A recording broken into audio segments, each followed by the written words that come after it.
नमस्कार साथियों, राजस्थान कला और संस्कृति की सीरीज में राजस्थान के संत के शीर्षक पर हम चर्चा कर रहे थे। हम पिछली क्लासेस के अंदर संत धन्ना जी पर, संत पीपा जी पर, संत जाम्बो जी पर, संत जसनाथ जी पर और हरिदास जी निरंजनी पर चर्चा कर चुके हैं। आज की हमारी क्लास में हम संत लालदास जी पर, संत दादू दयाल जी पर, संत सुंदरदास जी पर और संत रज्जब जी पर बात करने वाले हैं। सबसे पहले हम लोग चर्चा करेंगे संत लालदास जी। विद्यार्थियों, हम लोग जो चर्चा कर रहे हैं उसमें 6 संतों के ऊपर हमारी बात हो चुकी है। अच्छा, 5 संतों पर हमारी बात हो चुकी है और छठा मीराबाई, जिनकी चर्चा हम सगुण भक्ति संप्रदाय में कर चुके हैं, पर राजस्थान के संत इसलिए हम नंबर उनका भी लगा देते हैं। और गौर करिएगा, 7वें नंबर पर हम जिस संत की चर्चा कर रहे हैं, जिस संत की बात हम लोग कर रहे हैं विद्यार्थियों, संत लालदास जी के ऊपर अपने इस वीडियो के अंदर मैं बात करने वाला हूं। ट्रिक के माध्यम से आपको बताऊंगा कि संत लालदास जी के जीवन दर्शन को कैसे याद रखा जाए। विद्यार्थियों, जब संत लालदास जी की बात करता हूं तो लालदास जी मध्यकालीन मेवात के प्रसिद्ध संत के रूप में इनकी ख्याति रही। मध्यकालीन मेवात के प्रसिद्ध संत ये माने जाते हैं। इनका जन्म 1540 ईस्वी के अंदर श्रावणवदी पंचम के दिन, श्रावण कृष्ण पंचमी के दिन विद्यार्थियों धूलीदू अलवर के अंदर पिता चांदमल और माता समधा के घर ये पैदा हुए। कहते हैं कि संत लालदास जी, जिनके जीवन दर्शन को अगर देखा जाए तो इनका जन्म 1540 ईस्वी के अंदर हुआ और 1540 ईस्वी विद्यार्थियों वही 1540 ईस्वी का वर्ष जिस वर्ष महाराणा प्रताप भी पैदा हुए थे, आपको पता ही होगा। 1540 ईस्वी के अंदर, और तिथि अगर कहूं तो श्रावण कृष्ण पंचमी की वो तिथि थी। श्रावण कृष्ण पंचमी और विक्रमी संवत के हिसाब से बात करें तो 1597 का, क्योंकि 57 साल आप ऐड कर सकते हैं विक्रमी संवत के लिए। इनका जन्म 1540 ईस्वी के अंदर कहां पर हुआ? धौलीदूब अलवर के अंदर हुआ। ध्यान देना, इनका जन्म हुआ धौलीदूब अलवर। धौलीदूब अलवर के अंदर इनका जन्म हुआ। और विद्यार्थियों, आपको जानकारी हो, इनके पिता का नाम चांदमल, हालांकि माता और पिता के नाम अक्सर परीक्षाओं में पूछे नहीं जाते हैं लोक संतों के अंदर। पिता का नाम चांदमल, माता का नाम समदा। विद्यार्थियों, पिता चांदमल और माता समदा की संतान श्रावण कृष्ण पंचमी विक्रमी संवत 1597 या यूं कहूं कि 1540 ईस्वी के अंदर ये धौलीदूब अलवर के अंदर पैदा हुए और कालांतर के अंदर मध्यकालीन मेवात के मशहूर संत के रूप में जिनकी लोकप्रियता हो गई। विद्यार्थियों, संत लालदास जी मेव जाति के लक्कड़हारे थे। गौर करिएगा, ये एक महत्वपूर्ण बात अपने को ध्यान रखनी है कि संत लालदास जी की चर्चा जब हम करते हैं तो संत लालदास जी मेव जाति के लक्कड़हारे थे। वैसे बेसिकली इनका जो काम है लकड़हारे का काम है, यानी कहने का मतलब ये आपको जानकारी हो, ये लकड़ियां काटने का कार्य किया करते थे। ये मेव जाति के लकड़हारे थे। लेकिन विद्यार्थियों, हिंदू मुस्लिम एकता के इन्होंने उपदेश दिए और इन्होंने एक संप्रदाय का प्रवर्तन किया, जिस संप्रदाय को हम लालदासी संप्रदाय कहते हैं। ये वैसे तो मेव जाति के लकड़हारे हैं। इन्होंने संत लालदास जी की बात जब मैं करता हूं तो विद्यार्थियों, इन्होंने तिजारा अलवर के एक मुस्लिम संत गद्दन चिश्ती से दीक्षा ली।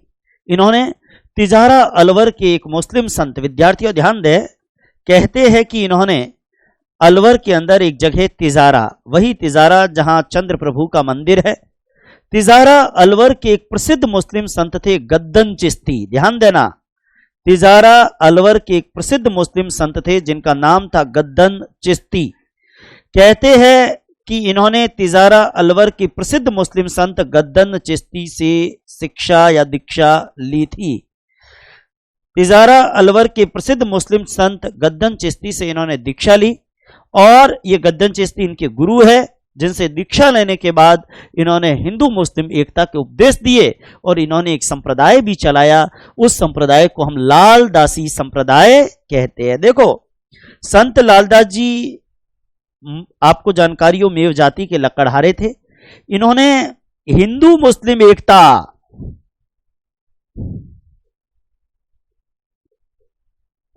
हिंदू मुस्लिम एकता के उपदेश दिए।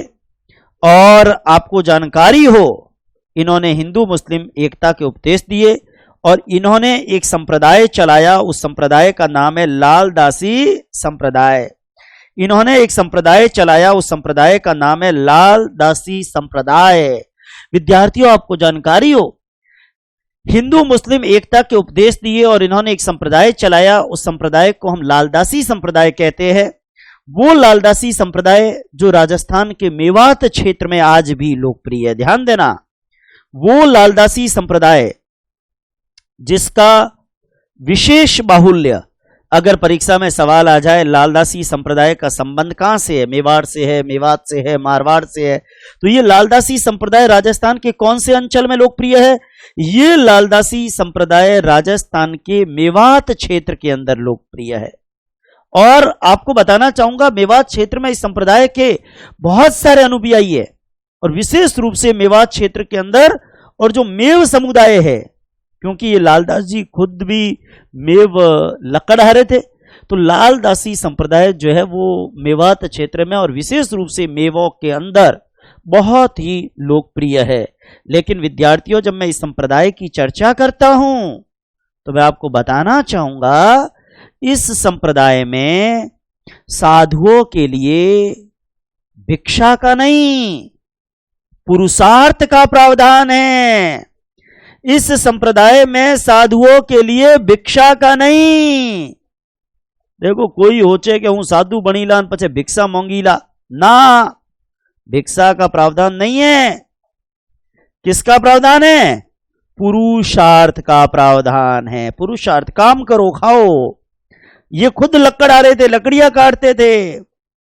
आपको जानकारी हो, इनके संप्रदाय के अंदर पुरुषार्थ का प्रावधान है। ये महत्वपूर्ण बात है। साधुओं के लिए भिक्षा का प्रावधान नहीं है, साधुओं के लिए पुरुषार्थ का प्रावधान है। विद्यार्थियों, इन्होंने लालदासी संप्रदाय चलाया जो अलवर और भरतपुर के मेव समुदाय में लोकप्रिय है।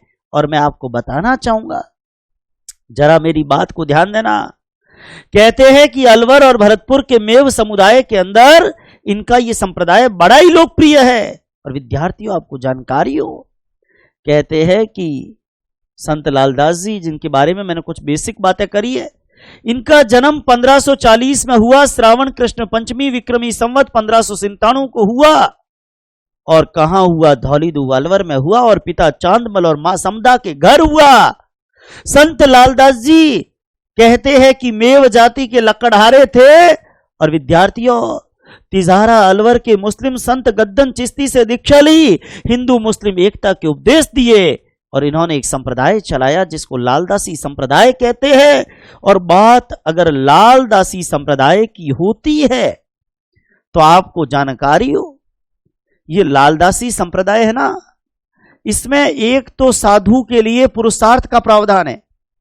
देखो, ये संप्रदाय रो अगर के साधु बनने की इच्छा है तो एक चीज बता दूं कि लालदासी संप्रदाय में कोई भी व्यक्ति अगर नयो साधु बननी चाहे, आप जो दर्शक है, आप में किसी की इच्छा तो नहीं है बनने की?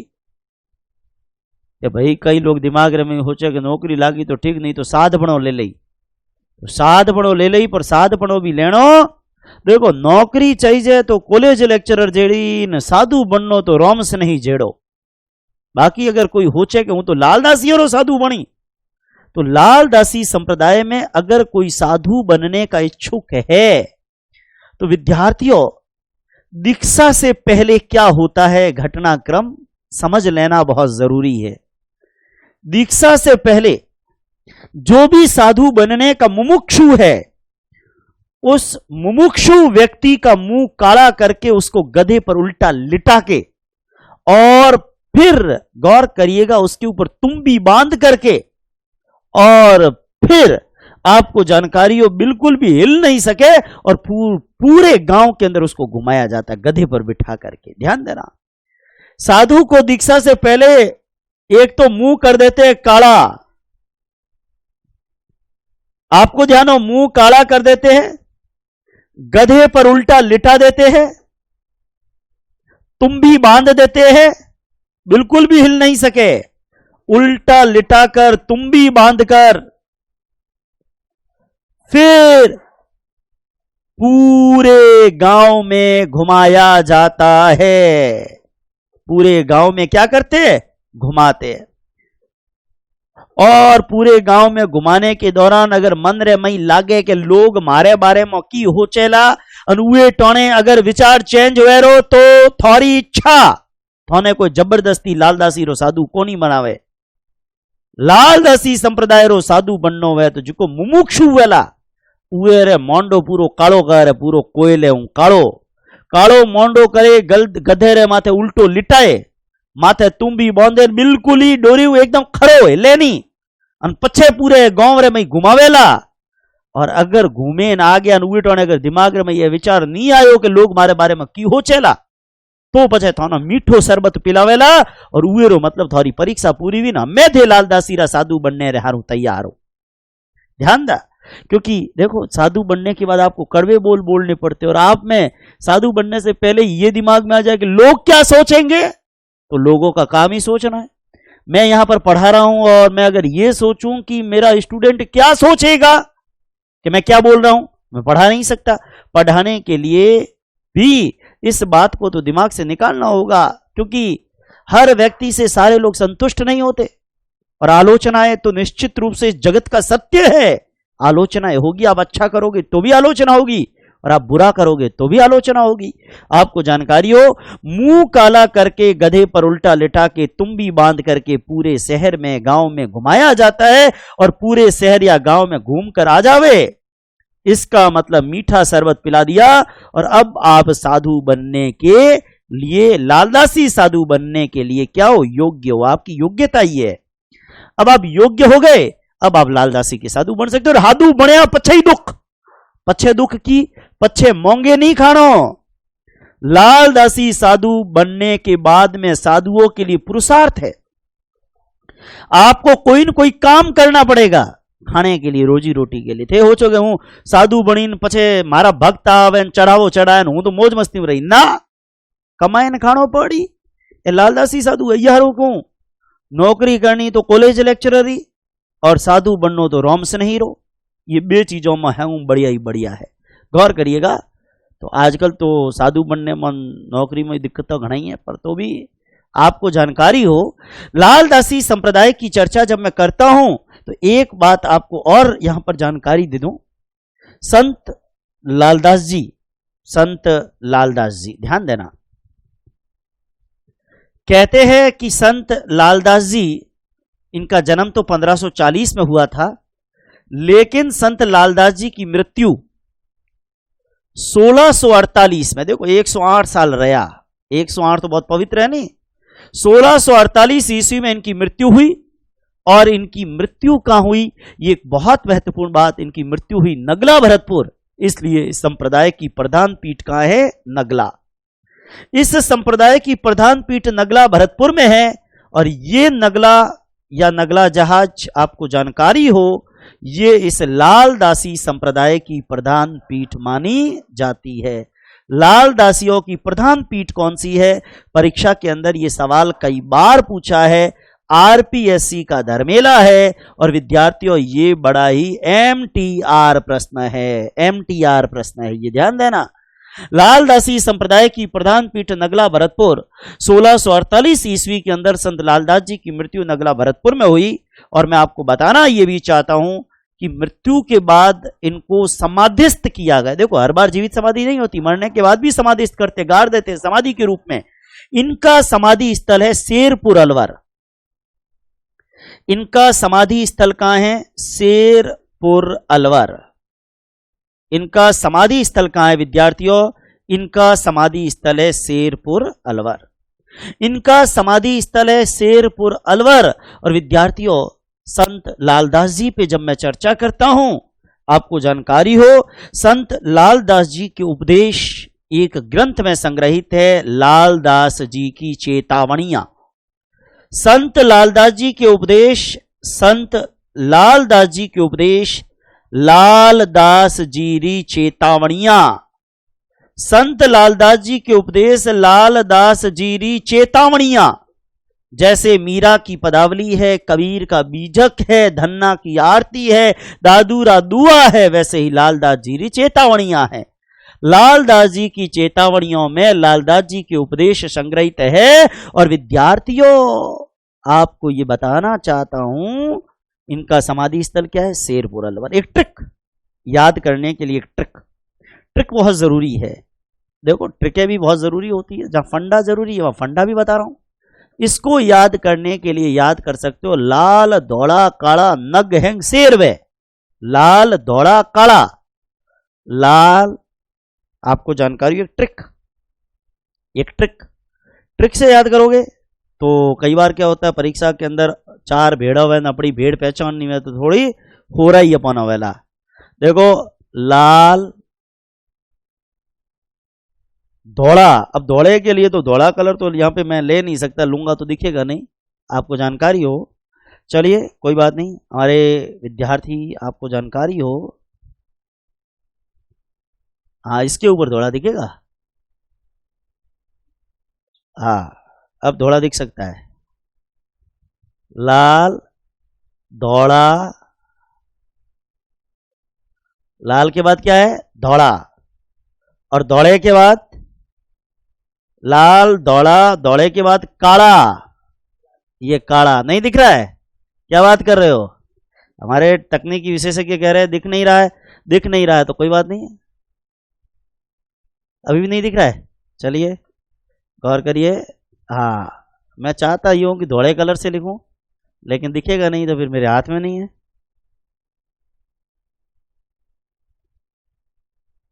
अब ये धोड़ा दिखाना है खाली, और कुछ नहीं दिखाना है, दिख रहा है? चलिए कोई बात नहीं। तो अच्छा ब्लैक करूं? ब्लैक आएगा नहीं, ब्लैक नहीं आएगा इसमें। चलिए कोई बात नहीं, आपको जानकारी हो। चलिए हाँ, कोई नहीं, नहीं आ रहा है तो कोई नहीं। चलिए छोड़िए इस चीज को, छोड़िए, टाइम खराब करते हैं अपन।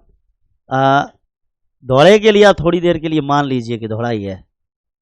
हाँ, अब आपको ध्यान हो, लाल धौड़ा, लाल धौड़ा, धौड़ा तो नहीं है, पीला कर देते हैं, लाल धौड़ा, ठीक है। और उसके बाद में विद्यार्थियों, लाल धौड़े के बाद में क्या है? काला, और लाल धौड़ा काला, लाल धौड़ा काला, काला काला, ध्यान दे, लाल धौड़ा काला। और जब लाल धौड़ा काला सभी नग क्या होते हैं? शेर। लाल धौड़ा काला सभी नग शेर होते हैं, ध्यान देना। ये याद करने का नायाब तरीका, ये याद करने का बेहतरीन तरीका है। लाल धौड़ा काला नग ये सभी क्या होते हैं? शेर होते हैं। लाल धौड़ा काला नग सभी शेर होते हैं। अब देखो, लाल से संत लालदास जी, लाल से संत लालदास जी, धौड़ा से इनका जन्म स्थान दौड़ी दू अलवर, काला काला काला, लाल धौड़ा काला, लाल से लालदास जी, धौड़ा से दौड़ी दू, काला काला की बात जब मैं करता हूं तो विद्यार्थियों, काला गधे, इस संप्रदाय का साधु बनने के लिए, इस संप्रदाय का साधु बनने के लिए मुंह को काला करके, गधे पर उल्टा लिटा करके, तुम्बी बांध करके गांव में घुमाते तो काला भी आ गया। और जब लाल धौड़ा काला इतना हैंग कलर आवेला, मोंडे माथे जदे कालो मोंडो करे गद्दे माथे घुमाएला तो आदमी अपने मारवाड़ी में कहे तो आदमी नग लागे बड़ो है। तो नग मतलब इनकी प्रधान पीठ का है नगला भरतपुर। और शेर, शेर का मतलब जिको गद्दे माथे कालो मोंडो करे पूरा गांव घूमे आयो, ईर मतलब वो शेर तो है ही, इसका मतलब शेरपुर अलवर। इसका मतलब प्रधान पीठ का है शेरपुर अलवर, प्रधान पीठ का है सॉरी प्रधान पीठ नगला, समाधि का है शेरपुर अलवर, समाधि सॉरी समाधि शेरपुर अलवर। तो अपने को याद रखना है, लाल से संत लालदास जी, धौड़े से जन्म स्थान दौड़ी दू अलवर, काले से गधे पर काला मुंह करके गधे पर उल्टा लिटा के घुमाना यानी कि वो काला, सभी नग, नग का मतलब नगला भरतपुर, शेर, शेर का मतलब लाल धौड़ा काला सभी नग क्या होते हैं? शेर। शेर से इनका समाधि स्थल शेरपुर अलवर, नग प्रधान पीठ नगला, इनकी मृत्यु का स्थान नगला, समाधि स्थान शेरपुर। ये सारी चीजें आपको एक ट्रिक से याद हो जाएगी। लाल धौड़े काले सभी नग क्या होते हैं? शेर होते हैं, शेर होते हैं। और गधे पर उल्टा लिटा के घुमाते हैं तो इनके गुरु का नाम भी याद रख लो, गद्दन चिश्ती। तो इस ट्रिक के माध्यम से संत लालदास जी, समझ में आ रहा है ट्रिक, तो जरूर निश्चित रूप से अपनी प्रतिक्रिया दीजिएगा। और बहुत ज्यादा मैं आपको कहूंगा नहीं प्रतिक्रिया देने के लिए, लेकिन आपको जहां अच्छा लगे आपकी प्रतिक्रियाओं का भी निश्चित रूप से स्वागत रहेगा। संत लालदास जी के बारे में ध्यान दें, कहते हैं कि इनके 3 स्थान ध्यान रख लो। जन्म स्थान दौड़ीदू वलवर, मृत्यु और प्रधान पीठ नगला भरतपुर, और समाधि का स्थान शेरपुर अलवर। वैसे लालदासी संप्रदाय की बात जब हम करते हैं तो विद्यार्थियों, लालदासी संप्रदाय के अंदर शेरपुर में भी आसोज शुक्ल 11 और माघ की पूर्णिमा को, आसोज शुक्ल 11 और माघ की पूर्णिमा को शेरपुर के अंदर भी मेलों का आयोजन किया जाता है। ये संत लालदास जी, बहुत महत्वपूर्ण बात विद्यार्थियों मैंने संत लालदास जी के ऊपर बताई है, लेकिन एक लास्ट में आपको चर्चा और करूंगा संत लालदास जी के ऊपर। एक बात मैं आपको और बताने जा रहा हूं, और वो ये, संत लालदास जी से मिलने के लिए गया था औरंगजेब का बड़ा भाई दारा सिको। औरंगजेब का बड़ा भाई दारा सिको एक बार संत लालदास जी से मिलने के लिए गया, और दारा सिको ने एक प्रश्न पूछा कि दिल्ली के तख्त पर कौन बैठेगा, मतलब शाहजहां का उत्तराधिकारी कौन होगा। शाहजहां के 4 बेटे थे ना, दारा सिको, सूजा, औरंगजेब, मुराद, 4 बेटे थे।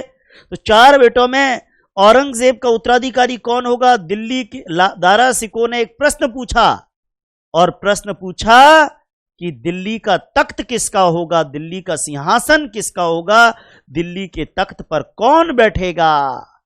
लालदास जी ने कहा था दिल्ली के तख्त पर वही बैठेगा जो अपने भाइयों की हत्या करेगा। विद्यार्थियों, संत लालदास जी ने कहा था कि दिल्ली के तख्त पर वही बैठेगा जो अपने भाइयों की हत्या करेगा। हालांकि वो हत्या फिर दारा सिको ने नहीं की थी, औरंगजेब ने अपने भाइयों की हत्या की थी। और चाहे वो बहादुरपुर की उत्तराधिकार लड़ाई हो, चाहे वो सामूगढ़ की हो, चाहे वो खजुआ की हो, चाहे वो दौराई की हो, चाहे वो धर्मत की हो, ये 5-6 लड़ाइयां ये लड़ने के बाद और आखिरकार मुगल साम्राज्य का शासक औरंगजेब बना, जिसने 2 बार अपना राज्याभिषेक करवाया औरंगजेब ने। ये आपने मुगल हिस्ट्री में अगर कभी पढ़ा है तो दिल्ली के तख्त पर वही बैठेगा जो अपने भाइयों की क्या करेगा, हत्या। दिल्ली के तख्त पर वही बैठेगा जो अपने भाइयों की हत्या करेगा। विद्यार्थियों, आपको जानकारी हो, दिल्ली के तख्त पर वही बैठेगा जो अपने भाइयों की हत्या करेगा। दिल्ली के तख्त पर वही बैठेगा जो अपने भाइयों की हत्या करेगा। ये भविष्यवाणी करने वाले कौन थे? ये भविष्यवाणी करने वाले थे संत लालदास।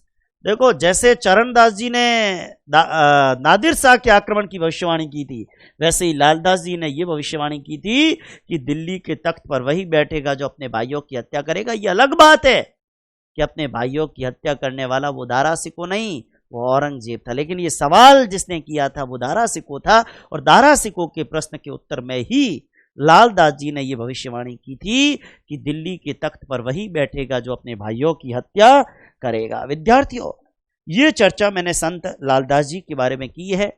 धौलीदू, शेरपुर, नगला, अलवर का बांधोली, ये इनके प्रमुख स्थान जो है वो माने जाते हैं। संत लालदास जी के बाद अगली कड़ी के अंदर मैं राजस्थान के एक मशहूर संत पर और आ रहा हूं, और विद्यार्थियों, राजस्थान के एक मशहूर संत के रूप में मैं चर्चा करने वाला हूं संत दादू दयाल। वैसे इनका संबंध राजस्थान से था या नहीं था, लेकिन ये राजस्थान के होकर रह गए। संत दादू दयाल, विद्यार्थियों, हिंदी साहित्य के विद्यार्थी भी आप में से अगर ये वीडियो देख रहे हैं तो वो दादू जी के दोहे उन्होंने पढ़े होंगे। हिंदी साहित्य में दादू जी के दोहे भी हम पढ़ते हैं।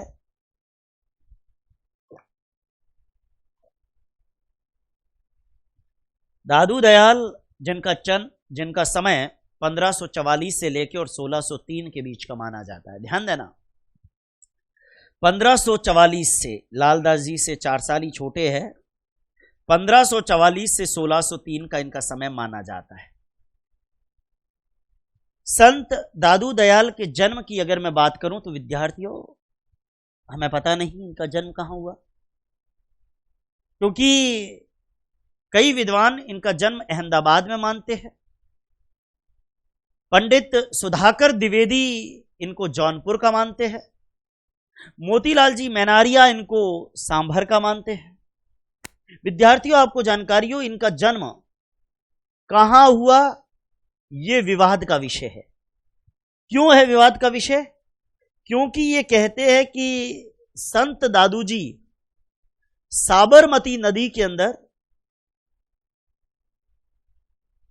एक बहते हुए संदूक में बंद, साबरमती नदी के अंदर बहते हुए बंद संदूक में ये लोदीराम नाम के नागर ब्राह्मण को प्राप्त हुए थे। जब ये जन्म के मतलब बच्चे थे, आपको जानकारी हो, छोटे जन्म के कुछ ही दिन बाद आपको जानकारी हो, साबरमती नदी में बहते हुए बंद संदूक में ये एक नागर ब्राह्मण थे लोदीराम जी, जो इनके पोषक पिता माने जाते हैं। लोदीराम जी को ये प्राप्त हुए थे दादू दयाल। तो लोदीराम जी को चूंकि साबरमती नदी के अंदर बहते हुए बंद संदूक में ये प्राप्त हुए, और आपको तो पता ही है अहमदाबाद कहां है, साबरमती नदी के किनारे अहमदाबाद और गांधीनगर, आपको जानकारी हो, इसलिए इनका जन्म स्थान ज्यादातर विद्वान अहमदाबाद मानते हैं। दादू दयाल जी का जन्म स्थान ज्यादातर विद्वान अहमदाबाद मानते हैं। दादू दयाल जी का जन्म स्थान, आपको जानकारी हो, दादू दयाल जी का जन्म स्थान ज्यादातर विद्वान अहमदाबाद मानते हैं। लेकिन आपको एक बात बताना चाहूंगा, दादू दयाल जी का जन्म स्थान ज्यादातर विद्वान अहमदाबाद मानते हैं, लेकिन लेकिन लेकिन लेकिन हमारे एक विद्वान है पंडित सुधाकर द्विवेदी, आपको जानकारी हो, पंडित सुधाकर द्विवेदी की बात जब मैं करता हूं तो वो दादू जी को जौनपुर का मानते हैं। पंडित सुधाकर द्विवेदी कहते हैं कि दादू जी कहां के थे, जौनपुर के थे। और मोतीलाल जी मैनारिया की बात जब करता हूं, जिनकी बात मैंने भाषा साहित्य में भी की है, मोतीलाल मैनारिया कहते हैं कि दादू जी सांभर के थे। तो दादू जी कहां के, ये तो विवाद का विषय रहेगा, इसलिए मैं बहुत ज्यादा गहराई में नहीं जाऊंगा। लेकिन अगर फिर भी कभी पूछ ले कि दादू जी का जन्म कहां हुआ, तो आपको अहमदाबाद लिखना है, अगर किसी मत विशेष की चर्चा ना हो तो। वैसे कॉन्ट्राडिक्टरी है इसलिए पूछा भी नहीं जाएगा, मगर उनका लालन पालन अहमदाबाद में हुआ। लोदीराम जी नाम के नागर ब्राह्मण को वो प्राप्त हुए, और कालांतर के अंदर राजस्थान का जो सांबर है, सांगानेर है, ये उनकी मुख्य कर्म भूमि रही। ये महत्वपूर्ण बात अपने को दिमाग के अंदर रखनी है। विद्यार्थियों, संत दादू दयाल पर जब बात करता हूं तो दादू जी ने जिस संप्रदाय की स्थापना की, उस संप्रदाय को हम दादू पंथ कहते हैं। इनके संप्रदाय को हम निपक संप्रदाय, निपक का मतलब असांप्रदायिक, इनके संप्रदाय को निपक संप्रदाय भी कहते हैं। संत दादू दयाल के संप्रदाय को हम ब्रह्म संप्रदाय भी कहते हैं। एक वो माधव गोड़िया वाला भी ब्रह्म है। संत दादू दयाल के संप्रदाय को ब्रह्म संप्रदाय भी कहते हैं। संत दादू दयाल के संप्रदाय को हम निपक या असांप्रदायिक संप्रदाय भी कहते हैं। संत दादू दयाल के संप्रदाय को हम ब्रह्म संप्रदाय भी कहते हैं। और बात जब संत दादू दयाल की हो, कहते हैं कि इन्होंने 1574 ईस्वी के अंदर दादू पंथ की स्थापना की। ध्यान देना, 1574 ईस्वी के अंदर संत दादू दयाल ने दादू पंथ की स्थापना की। दादू पंथ, इनके संप्रदाय को निपक संप्रदाय कहते हैं, असांप्रदायिक संप्रदाय। इनके संप्रदाय को ब्रह्म संप्रदाय कहते हैं। और बात जब संत दादू दयाल की होती है, विद्यार्थियों, संत दादू जी के उपदेश 2 ग्रंथों में विशेष रूप से जो है वो संकलित है। एक है दादू दयाल की वाणी, और दूसरा है दादू दयाल रा दूहा। दादू जी के उपदेश 2 ग्रंथों में विशेष रूप से संग्रहित है। एक है दादू दयाल की वाणी और एक है दादू दयाल रा दूहा। कहते हैं कि दादू जी के 2 ग्रंथ जिसमें दादू जी के उपदेश संकलित है, एक दादू जी री वाणी और बीजो है दादू जी रा दूहा। आपको जानकारी हो, संत दादू दयाल के उपदेश, दादू दयाल री वाणी और दादू जी रा दुहा, इन दोनों के अंदर दादू जी के उपदेश संकलित है। और मैं आपको बताना चाहूंगा, दादू जी के उपदेश कहते हैं कि 5000 छंदों के रूप में है, और इनके उपदेश और इनके लेखन की जो भाषा रही वो सरल हिंदी मिश्रित सधुकड़ी भाषा रही, साधुओं वाली भाषा। इनके उपदेशों की जो भाषा है विद्यार्थियों, इनके उपदेश सरल हिंदी मिश्रित सधुकड़ी भाषा के अंदर, सरल हिंदी मिश्रित सधुकड़ी भाषा, साधुओं वाली जो भाषा है, उसमें इनके उपदेश है। और इनके जो उपदेश है, विशेष रूप से आपको जानकारी हो, इनके उपदेश 5000 छंद के रूप में है। 5000 छंद के रूप में, 5000 छंदों के रूप में इनके उपदेश है। दादू जी के उपदेश दादू दयाल री वाणी और दादू जी रा दुहा नाम के ग्रंथों में संकलित है। इन्होंने 1574 में दादू पंथ कह दो, निपक या सांप्रदायिक संप्रदाय कह दो, ब्रह्म संप्रदाय कह दो, उसकी स्थापना की। इनके उपदेश दादू दयाल री वाणी और दादू जी रा दुहा में संकलित है।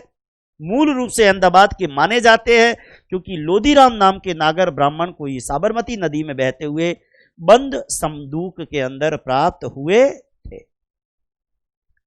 विद्यार्थियों, दादू जी के ऊपर एक बात और भी बता रहा हूं। इन्होंने 1585 के अंदर ये फतेहपुर सीकरी गए। ध्यान देना, कहां गए ये सवाल बार बार परीक्षा में पूछा जाता है, एमटीआर प्रश्न है ये, एमटीआर प्रश्न। ये आगरा के पास एक जगह है फतेहपुर सीकरी, आगरा के पास ये जगह है फतेहपुर सीकरी। और आपको ध्यान हो, फतेहपुर सीकरी किसकी राजधानी थी? अकबर की। ये अकबर के समकालीन थे ना। 1585 के अंदर ये फतेहपुर सीकरी गए, जो उस समय आगरा के पास, जो उस समय अकबर की राजधानी थी। फतेहपुर सीकरी जाकर मुगल बादशाह अकबर को अपने विचारों से प्रभावित किया। वही फतेहपुर सीकरी जहां अकबर का इबादत खाना भी था, वही फतेहपुर सीकरी जहां अकबर ने गुजरात विजय पर बुलंद दरवाजा भी बनाया, वही फतेहपुर सीकरी जहां पर जोधा बाई के महल भी है, वो फतेहपुर सीकरी जहां पर एक मोती मस्जिद भी है। विद्यार्थियों, फतेहपुर सीकरी की बात जब करता हूं, अकबर की राजधानी रही फतेहपुर सीकरी जाकर, और वहां एक मुगल बादशाह अकबर से इनकी मुलाकात हुई। सवाल, अकबर से मुलाकात हुई यानी अकबर के समकालीन नहीं, और अकबर को इन्होंने अपने विचारों से प्रभावित किया। यह महत्वपूर्ण बात है। मुगल बादशाह अकबर से इनकी मुलाकात हुई और अकबर को इन्होंने, दादू जी ने अपने विचारों से प्रभावित किया। ध्यान देना, दादू जी ने फतेहपुर सीकरी जाकर मुगल बादशाह अकबर को इन्होंने अपने विचारों से प्रभावित भी जो है वो किया था। विद्यार्थियों, वैसे निर्गुण निराकारी ब्रह्म के उपासक रहे, हिंदू मुस्लिम एकता के भी ये पक्षधर रहे, मनुष्य के अंतःकरण को सच्चा उपासना गृह बताने वाले, मनुष्य का जो अंतःकरण है वही सच्चा उपासना का घर है, ये बताने वाले संत दादू दयाल जी। इनके 152 चेले हैं। विद्यार्थियों ध्यान देना, इनके 152 शिष्य, लेकिन 152 शिष्यों की बात जब मैं संत दादू के 152 शिष्यों की बात करता हूं, इनके 100 शिष्य तो एकांतवासी है, लेकिन 52 इनके जो मुख्य शिष्य है, जो 52 थंभाधारी, 52 स्तंभधारी दादू के 52, आपको ध्यान हो, इनके 152 शिष्य में 100 शिष्य तो एकांतवासी है।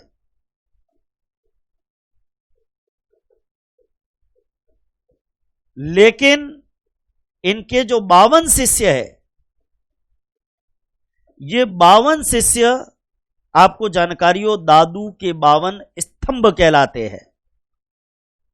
ये 52 शिष्य दादू के 52 स्तंभ या दादू पंथ के 52 थांबा, थांबा मतलब खंबा, 52 थांबाधारी कहलाते हैं।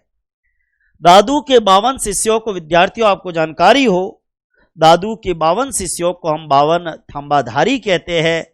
ये महत्वपूर्ण बात अपने को ध्यान रखनी है। दादू के 52 शिष्य कहलाते हैं 52 थंबाधारी, 52 खंबे, 52 स्तंभ। आपको जानकारी हो, दादू के 52 स्तंभ कहलाते हैं। लेकिन एक बात विद्यार्थियों आपको जानकारी हो, कहते हैं कि संत दादू दयाल, इनकी जो मृत्यु हुई, संत दादू दयाल की जो मृत्यु हुई 1603 के अंदर, 1603 ईस्वी के अंदर कहते हैं कि संत दादू दयाल की मृत्यु हुई ज्येष्ठ कृष्ण अष्टमी। आपको जानकारी हो, विक्रमी संवत 1660, 57 जोड़ोगे 1660, ज्येष्ठ कृष्ण अष्टमी विक्रमी संवत 1660 को आपको जानकारी हो, कहते हैं कि इनकी मृत्यु ज्येष्ठ कृष्ण अष्टमी विक्रमी संवत 1660। हालांकि इतना ज्यादा गहराई में याद करने की आवश्यकता नहीं है, लेकिन इनकी मृत्यु 1603 के अंदर नारायणा जयपुर में, नारायणा जयपुर में, ध्यान देना, इनकी जो मृत्यु हुई जयपुर के अंदर एक जगह है नारायणा, और या फिर कहते हैं नरेना। आपको ध्यान हो, इनका मुख्य कार्य क्षेत्र ही सांभर और सांगानेर रहे हैं। तो नारायणा या नरेना जयपुर के अंदर कहते हैं कि वहां पर एक पहाड़ी है, बेराणा पहाड़ी, और बेराणा पहाड़ी पर एक गुफा है। उस गुफा को कहते हैं दादू खोल या दादू पालकी, उस गुफा को कहते हैं दादू खोल या दादू पालकी। आपको जानकारी हो, वो गुफा कहलाती है दादू खोल या दादू पालकी। उस गुफा के अंदर इनकी समाधि है। आपको जानकारी हो, संत दादू जी की मृत्यु नारायणा जयपुर में हुई, और वहां भैराना पहाड़ी पर एक गुफा है जिसको दादू खोल या दादू पालकी कहते हैं, और यहीं पर संत दादू का समाधि स्थल है। ध्यान देना, संत दादू का समाधि स्थल नारायणा जयपुर के अंदर भैराना पहाड़ी पर एक गुफा के अंदर है, और वो गुफा जहां पर दादू जी देवलोक हुए, विद्यार्थियों दादू जी की समाधि है, दादू जी का देवलोक गमन का स्थान है नारायणा जयपुर के अंदर भैराना पहाड़ी के ऊपर। और भैराना पहाड़ी पर विद्यार्थियों आपको जानकारी हो, वो गुफा कौन सी है? भैराना पहाड़ी के ऊपर वो गुफा है दादू खोल या दादू पालकी जगह पे, और उससे दादू जी की गुफा भी कहते हैं। और विद्यार्थियों आपको जानकारी हो, यही नारायणा दादू पंथ की प्रधान पीठ मानी जाती है। जरा ध्यान दे, यही दादू पंथ की प्रधान पीठ भी कौन सी है? नारायणा जयपुर। परीक्षा में सवाल आवे, दिमाग में बक्शा बनाकर बंद कर लीजिए, नारायणा या नरेना जयपुर में, नारायणा या नरेना जयपुर में, नारायणा या नरेना जयपुर में दादू पंथियों की प्रधान पीठ है। परीक्षा में बार बार आता है, लाल दासियों की प्रधान पीठ नगला भरतपुर, चरण दासियों की प्रधान पीठ दिल्ली, नाथ संप्रदाय का प्रधान केंद्र महामंदिर, वल्लभ संप्रदाय की प्रधान पीठ नाथ द्वारा, निम्बार्क संप्रदाय की प्रधान पीठ सलेमाबाद, और दादू पंथियों की प्रधान पीठ नारायणा या नरेना जयपुर। और राम स्नेही संप्रदाय में तो 4 पीठें है ही, जिसमें रामचरण जी की शाहपुरा भीलवाड़ा। ये एमटीआर क्वेश्चंस है सारे, और एमटीआर क्वेश्चंस तो बिल्कुल बहुत अच्छे से आप सभी को जो है वो दिमाग में होने चाहिए। विद्यार्थियों, संत दादू दयाल जी जिनके ऊपर मैंने चर्चा की है, इनके 152 शिष्यों पे मैंने चर्चा की है। 100 शिष्य एकांतवासी और 52 शिष्य क्या कहलाते हैं? 52 शिष्य इनके आपको ध्यान हो 52 थांबाधारी कहलाते हैं। वैसे इनके पुत्र गरीबदास जी और मिस्किनदास जी भी है, साथ में सुंदरदास जी भी है, रज्जब जी भी है, वो सब इनके क्या है? चेले है। जगन्नाथ जी भी है, माधोदास जी भी है, बहुत सारे चेले इनके हुए, लेकिन रज्जब जी और सुंदरदास जी इनके सबसे मुख्य चेले हैं, जिनकी चर्चा भी मैं अगली कड़ी के अंदर करने वाला हूं। एक बात आपको बता देता हूं, ये जो नरेना या नारायणा जयपुर है ना, यहां पर हर साल फाल्गुन शुक्ल पंचमी से 11 तक मेला लगता है। ध्यान देना, फाल्गुन शुक्ल पंचमी से लेके और 11 तक इस नारायणा के अंदर क्या लगता है? मेला लगता है। फाल्गुन शुक्ल पंचमी से 11 तक नारायणा में मेला लगता है। और मैं अपनी बात को बहुत ज्यादा स्पष्ट करने के लिए एक यहां पर बड़े शब्दों के अंदर लिख देता हूं ताकि आपके दिमाग के अंदर बैठ जाए कि दादू पंथ की प्रधान पीठ कहां है।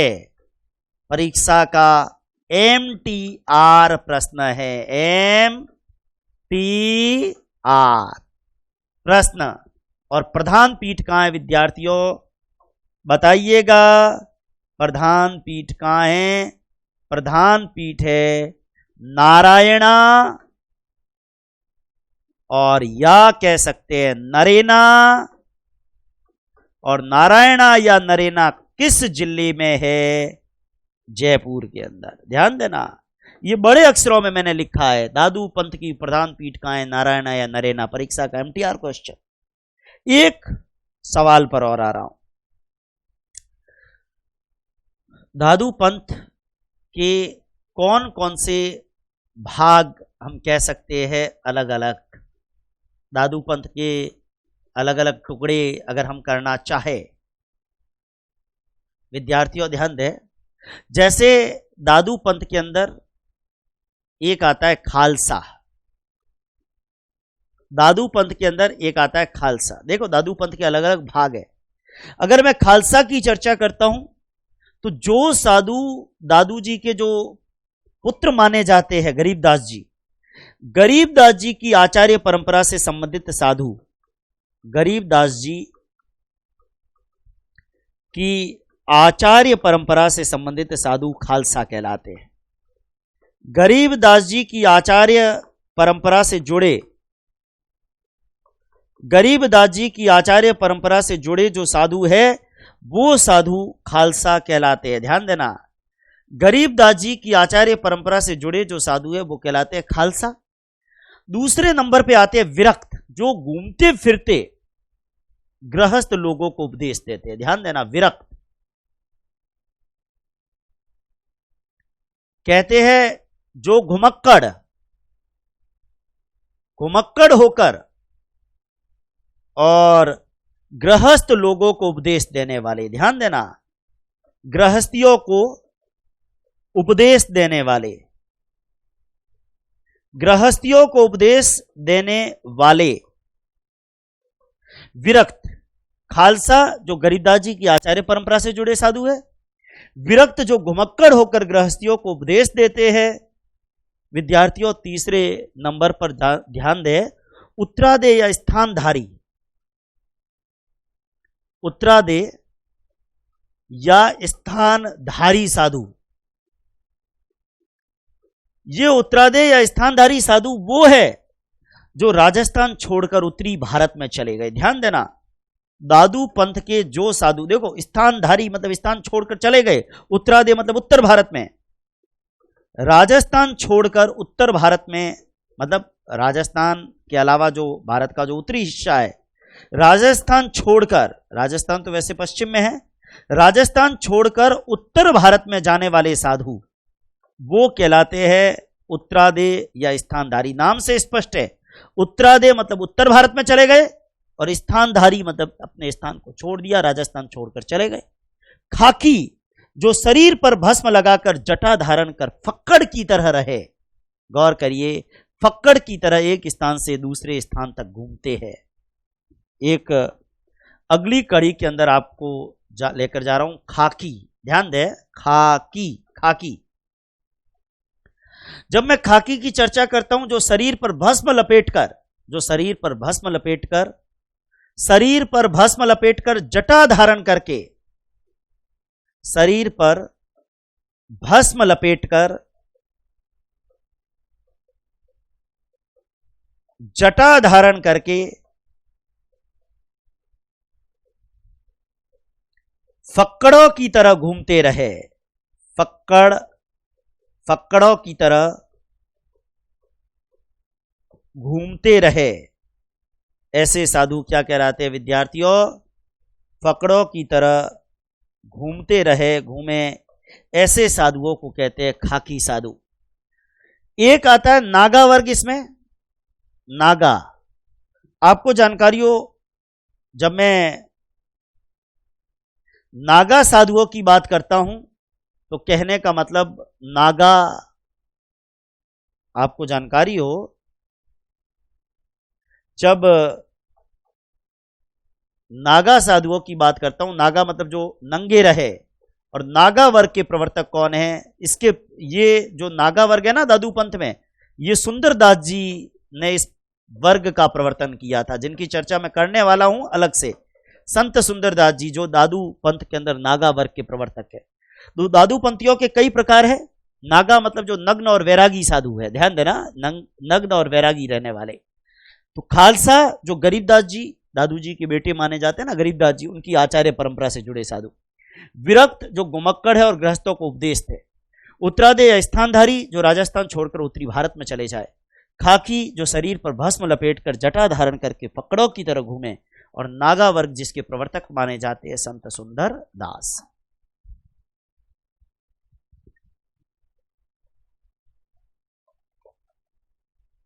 अगली कड़ी के अंदर मैं एक और संत पर आ रहा हूं, जरा ध्यान दे।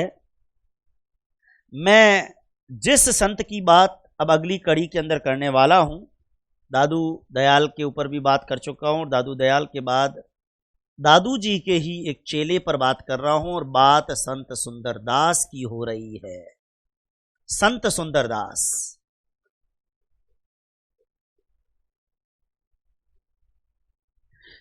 विद्यार्थियों, संत सुंदरदास जिनका समय 1596 से 1760, बहुत लंबे समय जिए।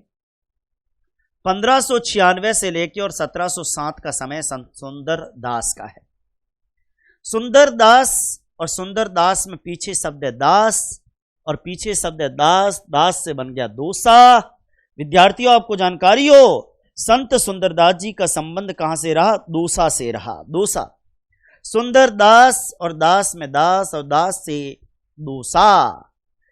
ये दास और दास से बना देते दोसा। इनका जन्म कहां हुआ? इनका जन्म 1596 के अंदर दोसा में हुआ।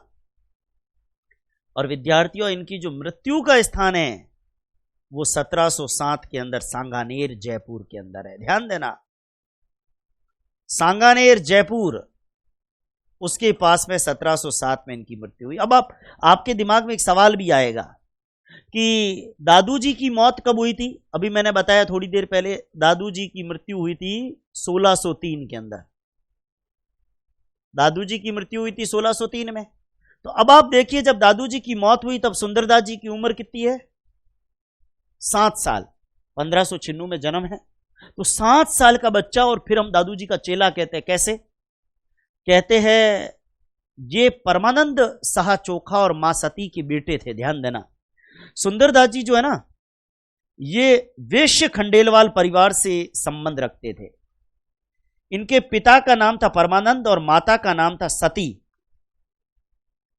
इनके माता पिता, आपको जानकारी हो, इनके पिता का नाम परमानंद, मां का नाम सती, और ये साहा चोखा परिवार से संबंध रखते थे। खंडेलवाल वैश्य परिवार से ये बिलोंग करते थे। चूंकि ये खंडेलवाल वैश्य परिवार से संबंध रखते थे, साहा चोखा परिवार से इनका संबंध था। विद्यार्थियों आपको जानकारी हो, ये खंडेलवाल वैश्य परिवार व्यापारी परिवार से संबंध रखते थे। कहते हैं, अब कुछ लोग, देखो ये मान्यता और मान्यताओं की पुष्टि तो इतिहास में होती नहीं है। कुछ लोग ऐसा कहते हैं, कुछ लोग ऐसा कहते हैं कि संत दादू दयाल के इस पंथ के अंदर, आपको जानकारी हो, पिता परमानंद और महासती की संतान संत सुंदरदास, इनके पिता, लोग ऐसा कयास लगाते हैं कि इनके पिता की डेथ हो गई। इनका जन्म भी नहीं हुआ था और न ये मां के पेट में थे पहले, लेकिन इनके पिता की मृत्यु हो गई। देखो मान्यता है। और माता सती जो है ये विलाप करने लगी, रोने लगी इनके शव के ऊपर, क्योंकि ये कहीं यात्रा पर थे और रास्ते में परमानंद जी की मौत हो गई और सती अपने पति के शव पर विलाप करने लगी, और तभी वहां पर दादू जी का डेरा वहां से गुजरने वाला था। दादू जी का जो एक मजमा वो गुजरने वाला था संतों का। दादू जी पहुंचे हुए पुरुष थे। सती ने सोचा कि मेरे पति तो चले गए, लेकिन संत महात्मा के सामने अपना दुख सुनाऊं और प्रणाम करूं, आशीर्वाद लूं। दादू जी के चरणों में जब मां सती गिर पड़ी तो दादू जी ने कह दिया, पुत्रवती भव। अब वो मां सती एक सती स्त्री थी, उसके लिए उसका पति चला गया तो अब पुत्र की कोई संभावना भी नहीं थी। ऐसी स्थिति में दादू जी से कहा कि आप ये क्या आशीर्वाद दे रहे हो, आप तो पहुंचे हुए पुरुष हो, आपके मुंह से ये आशीर्वाद भला मुझे कैसे फलेगा, क्योंकि मेरे पति का शव वो पड़ा और मेरे पति की मृत्यु हो गई। दादू जी ने कहा कि ये जुबान पर जो मां सरस्वती बैठी है, इसमें जो निकल गया वो निकल गया, अब मेरे हाथ में नहीं, अब फलना फलाना वो तो भगवान के ऊपर वाले के हाथ में है। और तब गौर करिएगा तब क्या हुआ, तब मां सती अपने पति के शव के पास पहुंचती और देखती है सांसें चल रही है, पति जीवित है, परमानंद जी जीवित है, और वो पति और पत्नी अपने घर चले गए। और आपको जानकारी हो, उसके बाद संत दादू दयाल के चरणों में जाकर वो पड़े और दादू जी के आशीर्वाद से एक पुत्र उनको हुआ जिनका नाम सुंदरदास। और इसीलिए संत सुंदरदास जी को, विद्यार्थियों गौर करिए, संत सुंदरदास जी को दादू जी का शिष्य माना जाता है। दादू जी का शिष्य, संत सुंदरदास जी को दादू जी का शिष्य माना जाता है, क्योंकि ऐसा लगता था कि सुंदरदास जी का जन्म दादू के आशीर्वाद से ही हुआ। और संत सुंदरदास जी ने दादू पंथ के अंदर एक वर्ग का प्रवर्तन किया, और वो वर्ग था नागा वर्ग। दादू पंथ के अंदर नागा वर्ग के प्रवर्तक माने जाते, ध्यान देना, दादू पंथ के अंदर नागा वर्ग के प्रवर्तक कौन माने जाते हैं?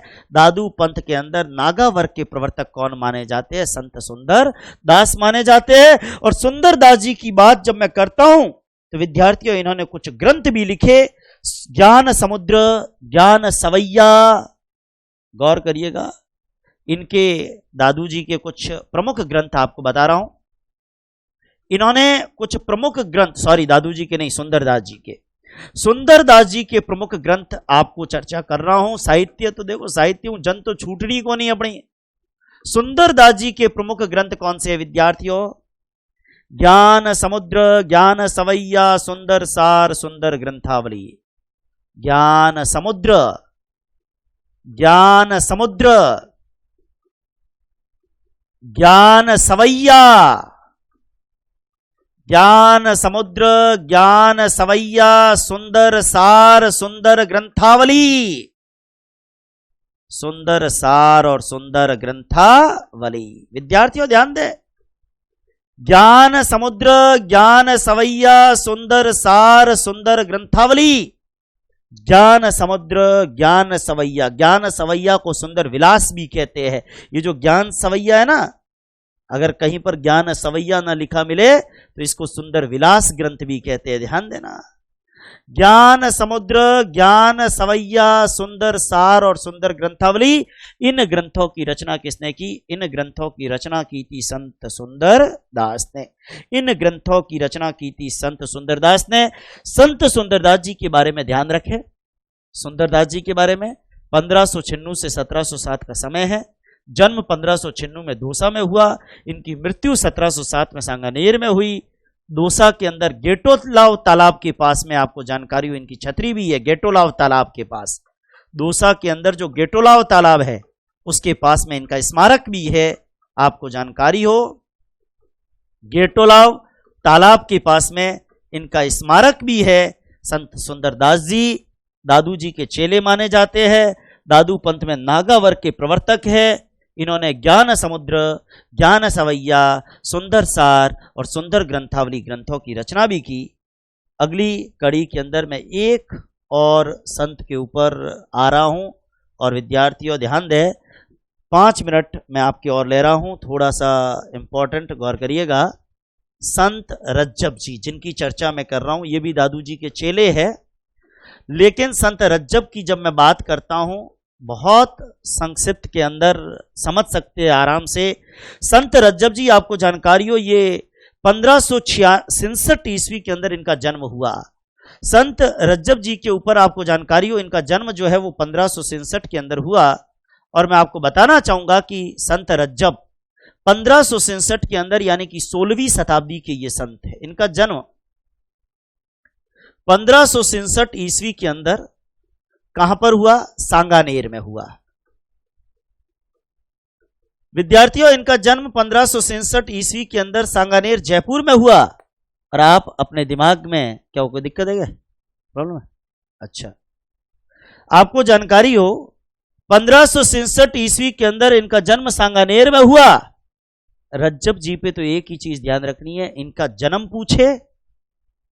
रज्जब जी पे एक चीज अपने को ध्यान रखनी है, इनका जन्म पूछे, इनकी मृत्यु पूछे, इनकी प्रधान पीठ पूछे। रज्जब जी की स्पेशली, दादू पंथ की नहीं, रज्जब जी की पीठ पूछे तो सभी का उत्तर एक ही है, और वो उत्तर क्या है? सांगानेर जयपुर। विद्यार्थियों, रज्जब जी पे एक बात आती है, रज्जब जी संत दादू दयाल के चेले थे। रज्जब जी किसके चेले थे? रज्जब जी संत दादू के शिष्य थे। रज्जब जी संत दादू के शिष्य थे। और दादू जी के जो सत्संग स्थल है ना, दादू पंथ में सत्संग स्थलों को कहते हैं अलख दरीबा। आपको ध्यान हो, दादू पंथ में सत्संग स्थल कहलाते हैं अलख दरीबा। जहां पर सत्संग देने के, जो प्रवचन देने के स्थान है ना दादू पंथ में, दादू पंथ में सत्संग स्थलों को कहते हैं अलख दरीबा। कहते हैं कि संत रज्जब जी दादू जी के अलख दरीबे में जाया करते थे। और रज्जब जी दादू जी के अलख दरीबे में जाते थे, दादू जी के प्रवचन सुनते थे। और फिर क्या हुआ, एक बार रज्जब जी का सगपड़ हो गया और रज्जब जी की शादी की तारीख तय हो गई। और जब रज्जब जी की शादी की तारीख तय हुई, मेरे विद्यार्थियों ध्यान से सुनिएगा, जब रज्जब जी की शादी की तारीख तय हुई, रज्जब जी घोड़ी पर सवार और दूल्हे के कपड़े पहने हुए, लेकिन वो घोड़ी पर और पीछे बराती, रज्जब जी की वो बंदोली निकल रही है और बारात चल रही है, साथ में बराती चल रहे हैं। रज्जब जी मन ही मन खुश के आज तो मेरा ब्याह हो रहा है। लेकिन जैसे ही रज्जब जी का जो वो बारात, रज्जब जी घोड़ी पर सवार दूल्हे के वेश में, और जैसे ही वो दादू जी के अलख दरीबे के आगे से गुजरे, तो रज्जब जी तो आपको ध्यान है दादू जी के चेले थे, ब्याह भले ही हुए लेकिन हता तो चेला जाता हूं प्रवचन होना वो ताया जिदे उमर दिमाग ने मैं आयो कि हूं आज अपे कोई भी बारात ले जाऊं, रास्ते में कोई मंदिर आवे तो वो थी जाए हाथा जोड़ी करन। तो वही टोने उमर दिमाग में आयो कि रज्जब जी रे कि भाई हूं दादू जी रे अलख दरीबे रे आगे 2 मिनट रुको, दादू जी नो नमस्कार करो, घोड़ी मात बैठो बैठो प्रणाम करूं। और संत दादू जी देखियो कि मारो चेलो आयो है, रज्जबन घोड़ी रे माथे बैठो है, दूल्हे रा कपड़ा पहरे, आज तो ब्याह हो रही हो हमारे चेले रो। दादू जी एक हुंकार भरी, उड़ो ने मोटा मोटा माइक तो होता है जिको मारे लागोड़ो उड़ो, लेकिन दादू जी जोरू हुंकार भरी, संतौरी आवाज में एकदम तो आवाज गई, और उतरी कोई भीड़ भी को नहीं थी कि आवाज नहीं जावे। तो दादू जी आप रे अलख दरी में मैं बैठा बैठा देखियो कि मारो चेलो घोड़ी माथे बैठो, दूल्हे रे कपड़ो रे मई आयो। दादू जी कहो रज्जब थे गज्जब करी, सिर पर बांध्यो मोड़। रज्जब थे गज्जब करी, सिर पर बांध्यो मोड़। मोड़ मतलब ये दूल्हे का सेहरा। रज्जब थे गज्जब करी, सिर पर बांध्यो मोड़, हरि भजन को चला था नरक की कीनी ठोड़। तू मेरे पास आया था हरि भजन के लिए और अब शादी करके नरक की तरफ जा रहा है। आप में से कितने दर्शक है जो नरक की ठोड़ कर चुके? मैं तो कर चुका हूं, आप में से कितने कर चुके हैं कमेंट करके बताइएगा। विद्यार्थियों, रज्जब थे गज्जब करी, सिर पर बांध्यो मोड़, हरि भजन को चला था नरक की कीनी ठोड़। रज्जब जी का माइंड वॉश हो गया, चेंज हो गया। रज्जब जी को लगा ये मैं क्या कर रहा हूं, मैं तो दादू जी की शरण में आया था, इनके उपदेश सुना करता था, और आज मैं शादी करके नरक के रास्ते पर चल रहा हूं। संत रज्जब जी के मन में वैराग जाग गया, आजीवन दूल्हे के वेश में रहे, फिर शादी नहीं की और आजीवन दूल्हे के वेश में रहकर उपदेश दिए। देखो, दो जिंदगियां खराब हो गई, एक रज्जब जी की और एक रज्जब जी की होने वाली पत्नी की। अब ये मत पूछना कि उनकी पत्नी की शादी हुई कि नहीं हुई, मुझे भी नहीं पता, आपको क्या बताऊंगा।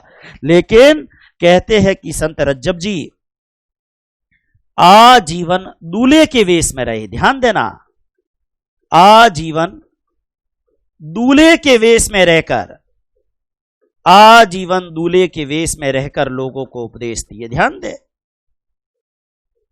दादू जी का वो पंक्तियां तो जुबान पर चढ़ जाती है। रज्जब थे गजब करी, सिर पर बांध्यो मोड़, हरि भजन को चला था, नरक की कीनी ठोड़। अब नरक की ठोड़ मैं तो कर ही चुका हूं, आप में से कितने कर चुके पता नहीं। इनके रज्जब जी ने ग्रंथ भी लिखे जिसमें अपने उपदेशों को संकलित किया। एक है रज्जब वाणी और एक है सर्वंगी। रज्जब जी के ग्रंथ आपको जानकारी हो, रज्जब जी के उपदेश, रज्जब वाणी और सर्वंगी नाम के ग्रंथों में रज्जब जी के उपदेश जो है वो संकलित है। इन्होंने कहा था यह संसार वेद है और यह सृष्टि पुराण है। रज्जब जी हमेशा कहते थे इस दुनिया में जितने मनुष्य है उतने ही अधिक संप्रदाय है, लेकिन भगवान एक है। निर्गुण निराकार परब्रह्म का नाम लो। ये दादू दयाल जी के चेले जो आजीवन दूल्हे के वेश, मतलब लाडे रे कपड़ों रे मई, और लाडे रे कपड़ों रे मई उपदेश दिया। और गौर करिए, ये तो आप नरक होणु बचा लियो, लेकिन आप और मैं बचा नहीं सके। लेकिन इस दुनिया में सबसे बड़ा आश्रम ही गृहस्थ आश्रम है। नरक नहीं बचाया तो कोई नहीं, भगवान ने कर्म के बंधनों में बंधने के लिए भेजा और सब बंध रहे हैं। उम्मीद है समझ में आ रहा होगा और पसंद आ रहा होगा, तो क्या करना ये तो आपको पता। धन्यवाद। जय हिंद, जय भारत।